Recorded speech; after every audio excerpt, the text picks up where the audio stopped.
નથી કે જ્યાં ધોરાજીમાં વરસાદ વરસતા ખેડૂતોની દયનીય હાલત થઈ ગઈ છે। વરસાદે વિરામ લીધા બાદ પણ ખેડૂતોની ચિંતામાં વધારો છે।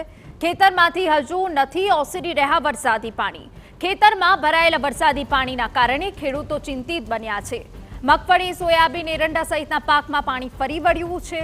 ખેતરમાં પાણી ભરાવાના કારણે પાક બળી જવાની ભીતિ સેવાઈ રહી છે। ધોરાજી તાલુકાની અંદર અત્યારે બહુ વરસાદ પડ્યો। જે ચોમાસાનો વરસાદ હોય એટલો અતિશય વરસાદ પડ્યો। વરસાદ ન કરે એટલો ન હોય। અત્યારે ખેડૂતને તૈયાર માલ હતો, મગફળીના હલર હાલતા હતા, સોયાબીન તૈયાર થવા આવ્યું હતું, અડદ તૈયાર હતા। ખેડૂતને પણ બહુ નુકસાન છે અને વધારે પડતું નુકસાન કપાસની અંદર છે, કારણ કે ચોમાસાની અંદર કપાસ બધો ફાલ ખરી ગયો હતો। અત્યારે વરસાદ માલમાં ફાલ થયો તો બધું ખરી ગયું। કપાસની અંદર અત્યારે મજૂરી ને વળતર ખેડૂતને નહીં મળે। આજે આ ભાદરવાની અંદર ફૂલ વરસાદ થયો, પાકની તૈયારી છે અને અંદરેજ વરસાદના હિસાબે પાક ફેલ થઈ ગયો છે।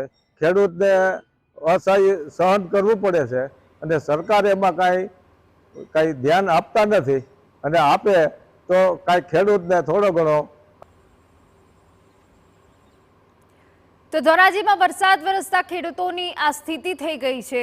પાકને નુકસાન પહોંચ્યું છે, જેના કારણે ખેડૂતોમાં ચિંતા છે। વરસાદે તો વિરામ લઈ લીધો છે, પરંતુ હજુ પણ તેમના ખેતરો પાણીમાં ગરકાવ છે અને પાણી નથી ઓસરી રહ્યા, જેના કારણે પાકને પારાવાર નુકસાન પહોંચી રહ્યું છે।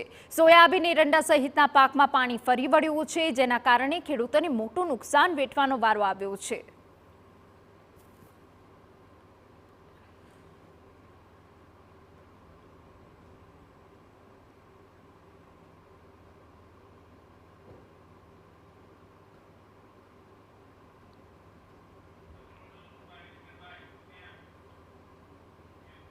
છેલ્લા રાઉન્ડ